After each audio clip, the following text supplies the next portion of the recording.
Hello guys. So ipapakita ko sa inyo kung gaano kalamig dito ngayon. Dito kami ngayon sa New York, papuntang Albany kami sa Channeling. So ipapakita ko yung ilog na nag-iiyelo. Tara, samahan niyo ako. What's up mga idol? Samahan nyo na naman kami sa biyahe namin dito sa Albany, New York at papuntang Manaus, Brazil. So nandito kami ngayon sa malamig na lugar, papuntang mainit. Ito yung ice. Grabe. Hero yung ilog. Ang tama, may tulay. So nasa mahigit 12 hours kami Channeling dito. Papasok sa puerto namin sa Albany kasi maglo-loading kami doon ng generator. So i-discarga namin sa Brazil. So mga isang araw lang kami siguro dito mag-loading, tapos balik kami ng Brazil. So makita nyo guys, sobrang lamig. Ang sakit sa kamay. Yelo.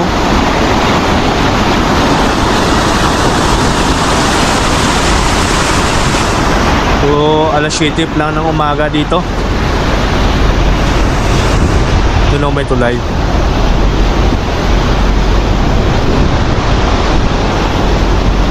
Pagpasin lang natin yung tulay, tapos kain tayo ng breakfast.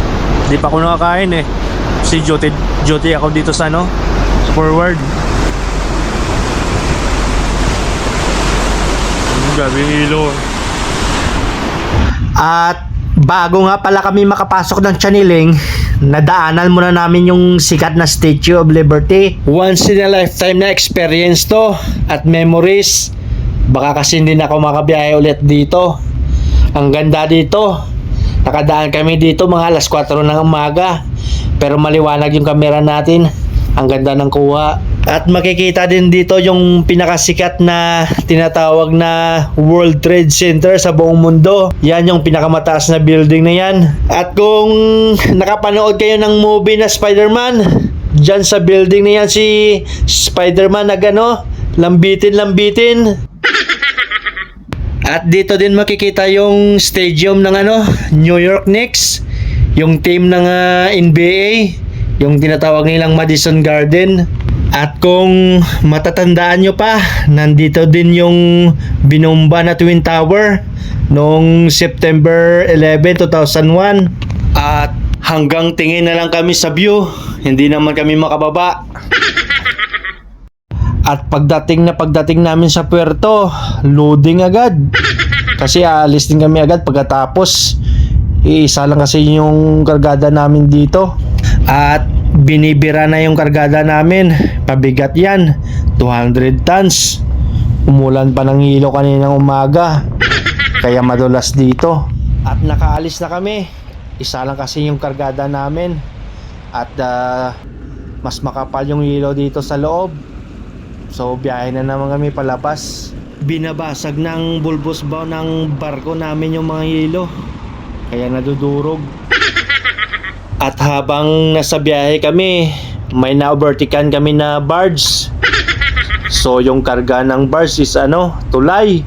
So grabe, ang bigat niyan. Paano kaya nila nakakakarga yan? At paano nila yan ilalagay dun sa may inagawa nilang tulay?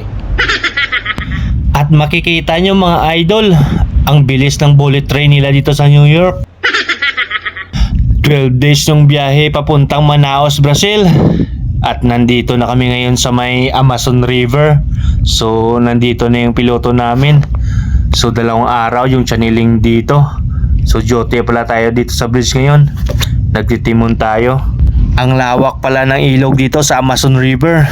Ito yung pinakamahaba at pinakamalaking ilog sa buong mundo. Yung pinakasikat na Amazon River dito sa Brazil. At maraming piranha at ahas dito sa ilog na to. Pag nahulog ka dito, sigurado kakainin ka ng mga buhaya. Uy, may ice cream pang bakon. Talaga. Bawal mo dito. Bawal yan dito. Bawal yun. I born, I die. I live. I born, I live, I die. As a Marcelian. Sama siya. At padikit na kami dito sa puerto nila. Itim na naman yung kulay ng tubig dito. Doon sa ilog, brown. Dito itim.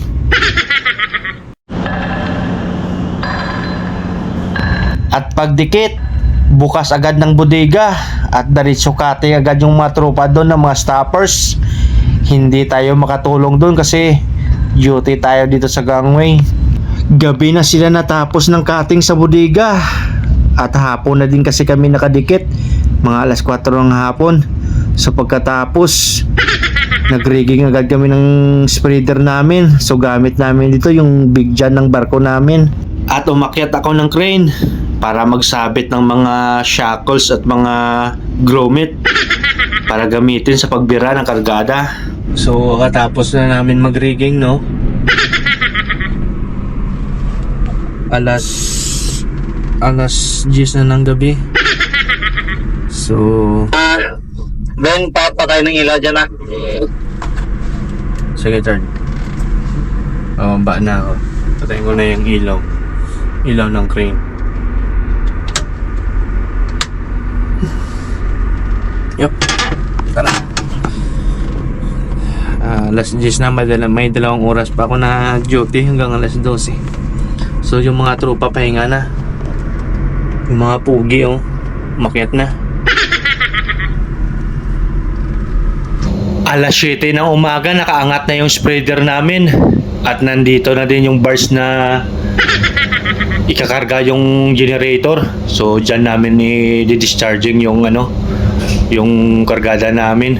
So naka-ready na. At nag-umpisa na birahin. Grabe yung init dito sa Brazil.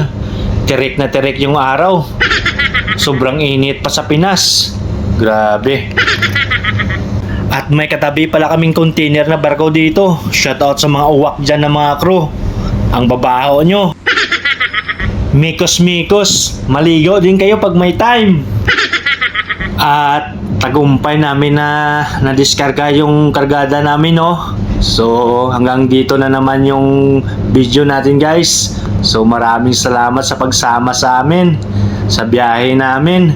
So kita-kits na naman tayo sa susunod na video. Next voyage namin, maglo-loading naman kami dito sa Brazil. 5 puerto kami dito. See you guys! Ingat!